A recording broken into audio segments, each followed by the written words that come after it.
Oke, pertanyaan selanjutnya. Maaf, ini empasi untuk usia berapa bulan ya? Untuk usia ketika bayi sudah memasuki empasi. 10 bulan bisa nggak? Bisa, Bun. Ini bisa nggak untuk bayi 6 bulan? Bisa, Bun, tinggal di skip gula ya untuk bayi di bawah 1 tahun. Oke, selanjutnya nggak dijelasin bu umur berapa, kan biar tahu untuk umur berapa. Oke, aku jelasin. Untuk bayi di bawah 1 tahun boleh, asalkan dia sudah memasuki masa empasi. Tapi di skip gula, kalau anak di atas 1 tahun sudah boleh kasih gula sedikit. Ini dimulai dari usia berapa bulan, Mam? Ketika udah mulai empasi. Belum, Mam, kalau untuk bayi umur 5 bulan bisa, Mam. Belum boleh, Mam. Bolehnya kalau udah empasi. Yang diracik untuk 1 kali makan ya, Mam? Atau boleh pagi sore? Aku ngeraciknya untuk pagi sore. Jadi aku sekali bikin, tapi aku bagi 2. 1 untuk pagi dan 1 untuk sore. Sulfurnya apa ya, Bun? Kalau semua merek bisa ndak? Bisa dong, tergantung bayinya yang cocok ya. Jadi sulfurnya menyesuaikan sulfur si bayi. Karena kan nggak semua bayi cocok dengan satu jenis sulfur. Ini dicampur air lagi nggak ya? Enggak, jadi ini seperti fla.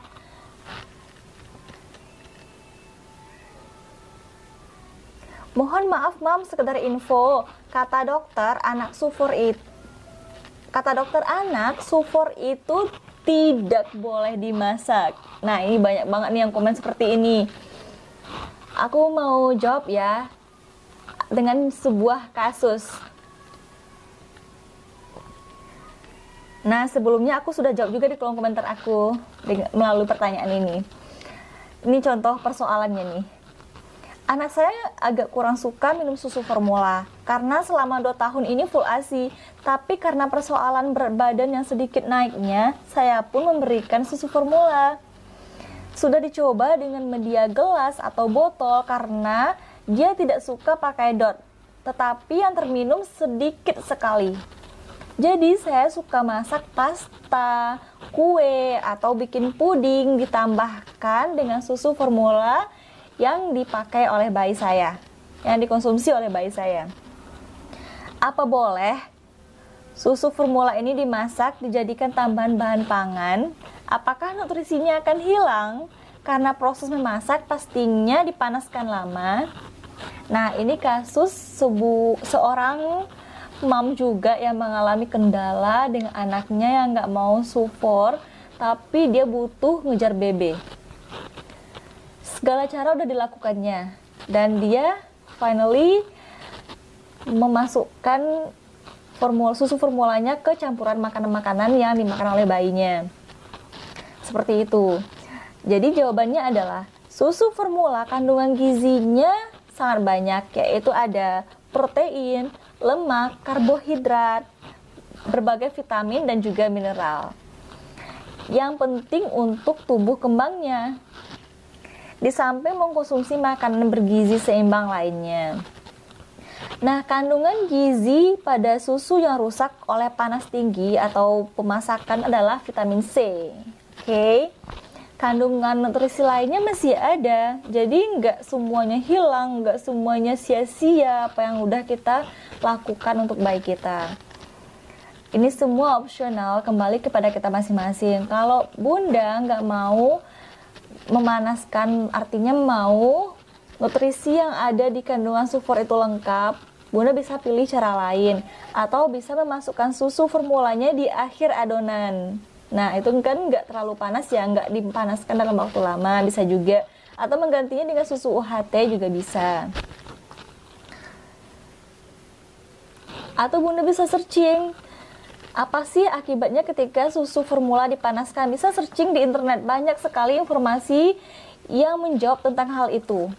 Nah, tinggal Bunda memilih banyak positifkah atau banyak negatifkah ke bayi Bunda, tergantung. Nah, kalau bagi saya itu tuh lebih banyak positifnya ke bayi saya walaupun saya panaskan.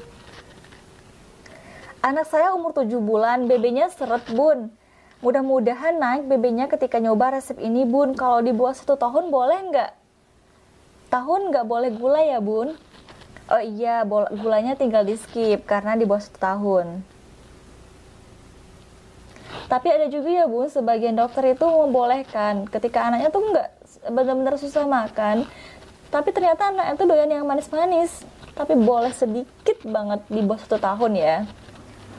Seperti halnya dengan bayi yang bener-bener BB-nya itu seret dan nggak mau ASI. Nah, dokter bisa aja menyarankannya di bawah sebelum dia memasuki masa empasi 6 bulan, dan bisa aja dokter menyarankannya ketika bayi berusia 5 bulan atau 4 bulan. Seperti itu juga contoh masalah lainnya. Bun, ini buatnya harus setiap hari atau gimana, Bun? Iya, setiap hari. Jadi saya bikinnya itu ketika pagi. Nah, pagi saya dinginkan dulu, saya kasih ke bayi saya untuk pagi dan malam. Ya, malamnya saya masukkan ke kulkas. Bun, kalau misal udah makan, ini tetap makan nasi enggak, Bun? Iya, tetap makan nasi karena ini merupakan selingan. Bagi saya ini selingan. Kalau misalnya bayinya itu, misalnya nih bayinya makannya 2 kali sehari, biasanya pagi sama malam. Jadi siang bisa dimakankan ini. Tapi kalau misalnya bayinya itu makan 3 kali sehari, ya ini jadi selingan gitu. Tapi kalau bener-bener susah, bener-bener sudah nyerah lah gitu untuk memakankan nasi ke bayinya, tapi ini dia mau, ya ini aja dulu gitu. Tapi nggak harus terus-terusan ini ya, ini nggak bisa menjadi pengganti makanan utama juga gitu. Gulanya bahaya nggak buat bayi kalau tiap hari segitu? Ya enggak, karena bayi yang kekurangan nutrisi bila secara keseluruhan dia membutuhkan yang gula juga. Jadi ketika banyak dikasih, dia nggak berbahaya karena dia buat mengejar ketinggalannya selama ini, mengejar ketinggalannya yang sudah berbulan-bulan yang harus ditingkatkannya gitu. Kalau diganti susu bubuk dengkau yang dijual di warung-warung itu boleh nggak, Bun? Soalnya anakku full ASI. Boleh, asalkan cocok bagi si bayi. Mam, ini untuk sehari? Iya, aku bikinnya untuk sehari. Oke, Bunda. Ini dimulai dari baby usia berapa? Usia 5 bulan boleh tidak? Terus kalau misalkan pakai susu sapi alergi seperti merek susu non PH Pro bisa tidak? Jadi mulai usia ketika baby udah empasi, Mam, pakai susu yang dikonsumsi baby. Jadi susunya menyesuaikan susu yang dikonsumsi oleh bayi. Lanjut, bayi berapa bulan bisa dikasih ini? Boleh ketika dia sudah memasuki empasi. Tapi perhatikan ingredientsnya, yang mana yang boleh untuk di bawah 6 bulan, di bawah 1 tahun, mana yang boleh, mana yang enggak. Ini untuk campuran makanan atau dimakan langsung masih nggak paham katanya. Jadi ini bisa aja ini langsung dikasih ke bayi.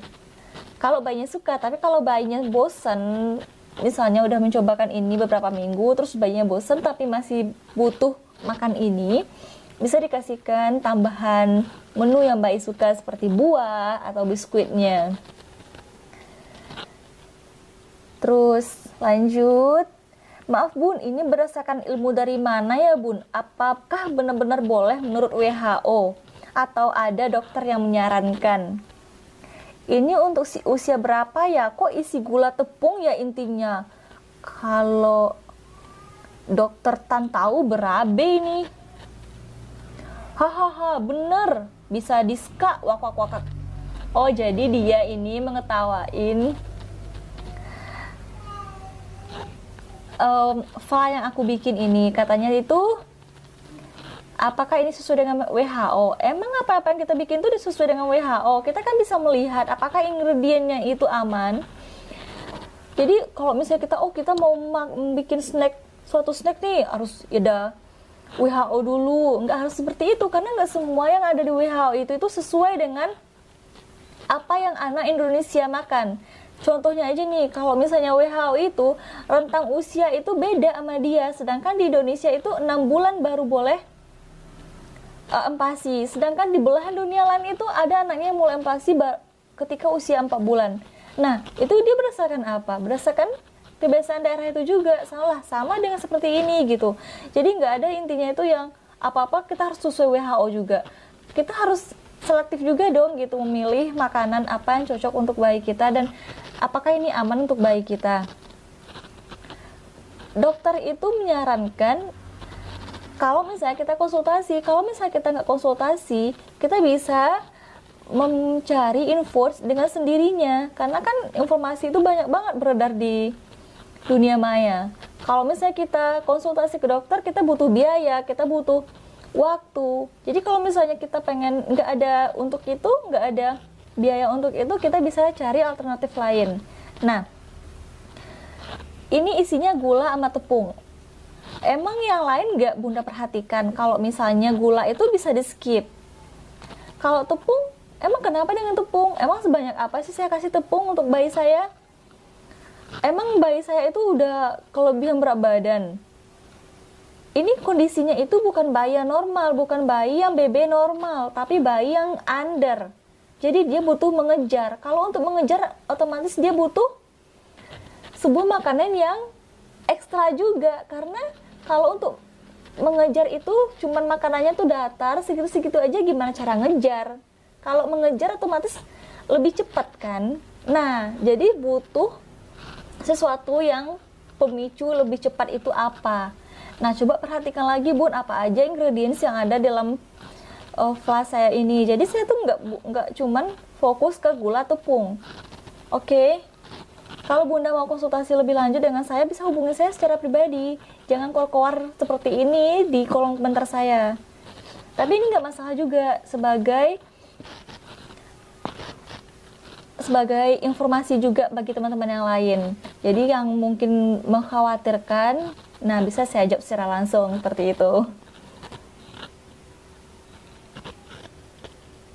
Bun, kalau untuk anak 3 tahun bisa, terus kalau dijadiin fla puding buat anak boleh Bun, atau ini ditambahkan Nutrijel Plan 1 sendok juga bisa jadi puding yang lembut. Nah, jadi kalau misalnya pengen jadi puding, bisa-bisa aja, tinggal dikasih Nutrijel Plan sedikit. Untuk 8 bulan bisa Bun, bisa. Assalamualaikum Mama, ini cara makannya gimana ya? Makannya dengan cara 2 kali dalam sehari, pagi atau malam. Atau kalau misalnya makan kelihatan porsinya banyak, bisa makannya itu pagi, siang, malam. Tergantung bayinya, yang penting teratur. Ini nanti dipanaskan lagi apa kalau mau dikonsumsi tinggal tunggu adem, nggak perlu dipanaskan lagi. Bukannya susu formula nggak boleh dimasak ya? Lagi mikir gini aku Bun. Oke, udah aku jawab ya tadi ya.